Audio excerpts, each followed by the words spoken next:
Bismillahirrahmanirrahim. Assalamualaikum warahmatullahi wabarakatuh. Saya Sumardi, NPM 1840302032 dari Program Studi Teknik Elektro Universitas Bumi Tarakan. Pada kesempatan kali ini saya akan menjelaskan mengenai generator DC yang merupakan percobaan pertama dari praktikum konversi tenaga listrik. Sebelumnya saya jelaskan apa itu generator DC. Generator DC ini merupakan suatu alat pengkonversian dari gaya mekanis atau gerak menjadi gaya gerak listrik. Di sini saya akan menjelaskan mengenai komponen utama generator DC. Yang pertama, seperti terlihat pada gambar, ada shaft atau poros yang mana dihubungkan langsung dengan armatur. Perputaran dari shaft ini diperoleh dari gaya mekanis dari air, seperti pada pembangkit listrik tenaga air, atau dari angin seperti kincir angin. Perputaran tersebut akan diteruskan ke armatur, di mana di armatur atau kuparan jangkar akan mengaktifkan gaya gerak listrik. Kemudian arus yang dihasilkan diteruskan ke komutator. Komutator berfungsi sebagai penyearah aliran arus tersebut. Kemudian arus tersebut diteruskan ke brush. Di brush akan diteruskan lagi menuju beban atau penyimpanan. Kemudian ada juga di sini sheet ball, bearing atau bantalan yang mempermudah poros bergerak. Kemudian ada pulse bagian dari stator. Kemudian ada field winding atau medan belitan yang berfungsi sebagai pembangkit medan magnet. Kemudian juga ada frame or yoke atau bagian pelindung dari generator.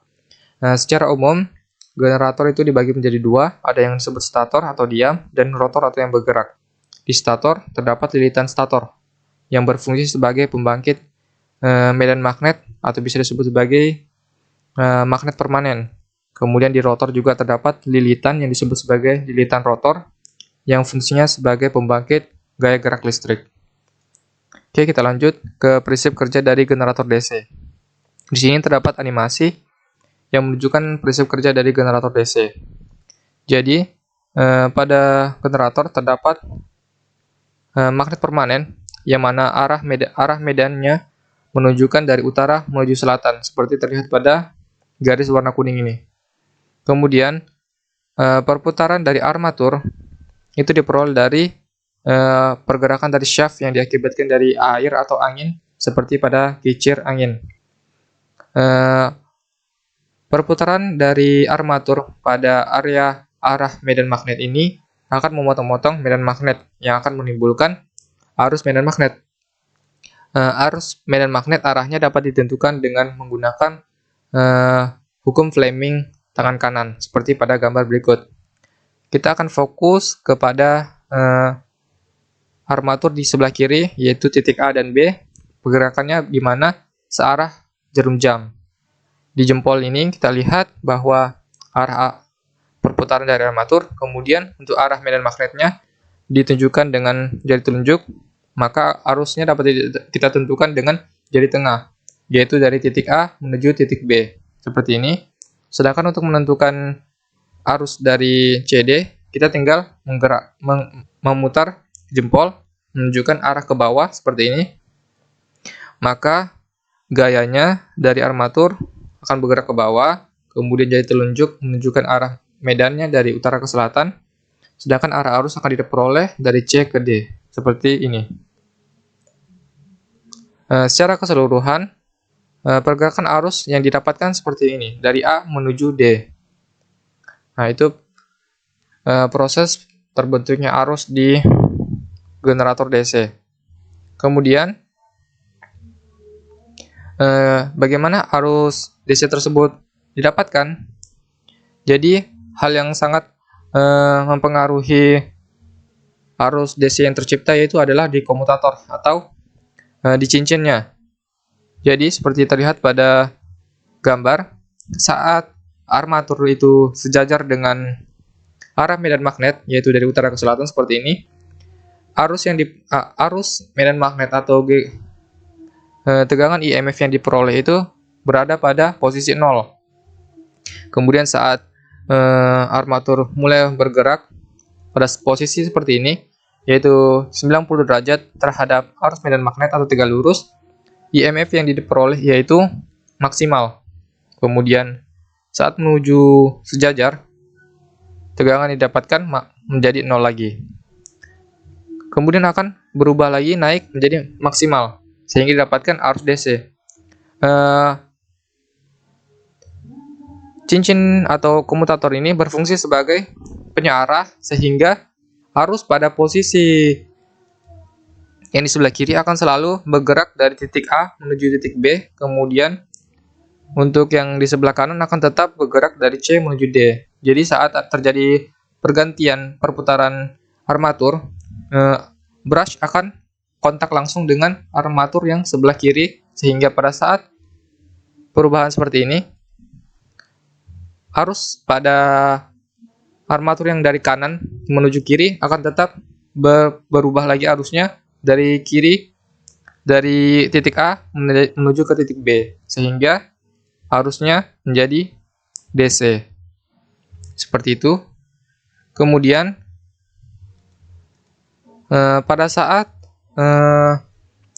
perputaran dari armatur dipercepat, maka tegangan IMF yang diperoleh juga semakin besar. Seperti itu.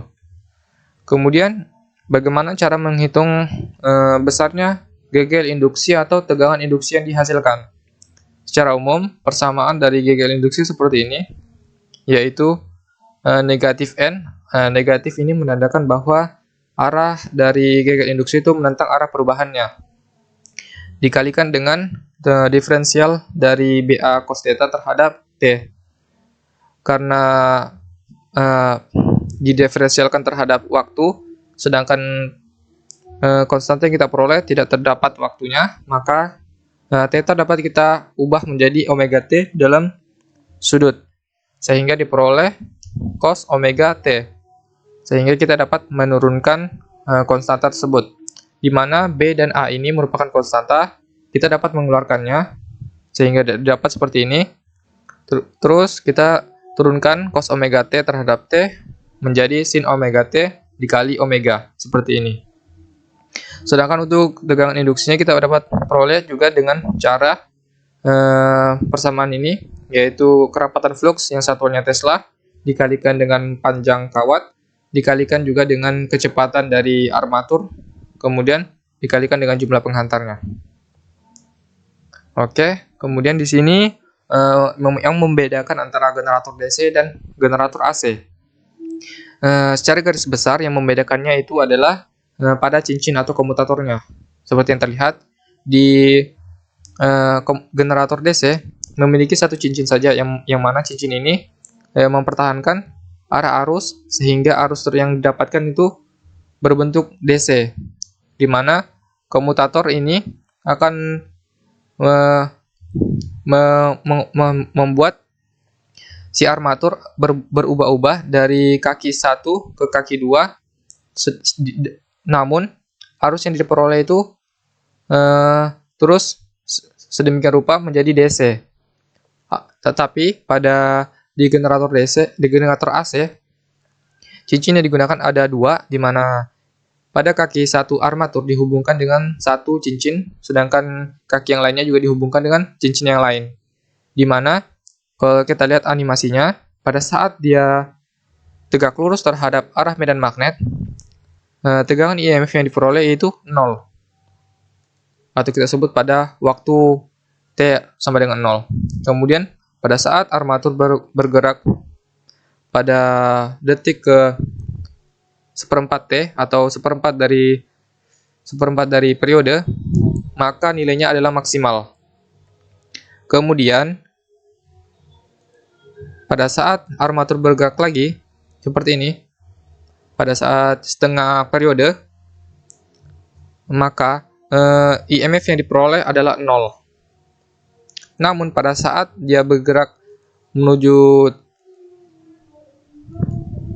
tegak lurus sejajar dengan arah medan magnet seperti ini, nilai yang dihasilkan maksimal, namun berada pada sudut yang berbeda, yaitu di daerah bawah seperti ini, sehingga diperoleh arus yang bentuknya sinyalnya adalah AC. Oke, seperti itu. Kemudian Di sini perbedaan dari generator DC yang seri dan yang paralel. Terlihat yang membedakan secara yang paling terlihat yaitu penempatan dari induktor atau lilitan penguatnya, di mana kalau di seri lilitan penguatnya dihubungkan seri seperti namanya terhadap generator dan juga bebannya. Sedangkan untuk yang di paralel atau disebut sebagai shunt itu lilitan penguatnya itu diparalelkan terhadap generator atau terhadap bebannya seperti ini. Sedangkan untuk menentukan tegangan di generator atau tegangan outputnya, kita dapat menggunakan persamaan ini untuk generator seri, sedangkan untuk generator paralel atau shunt menggunakan persamaan berikut. Oke, seperti itu. Secara umum, yang membedakan juga adalah bahwa tahanan pada rangkaian seri untuk tahanan penguatnya di shunt lebih besar dibandingkan dengan yang di seri.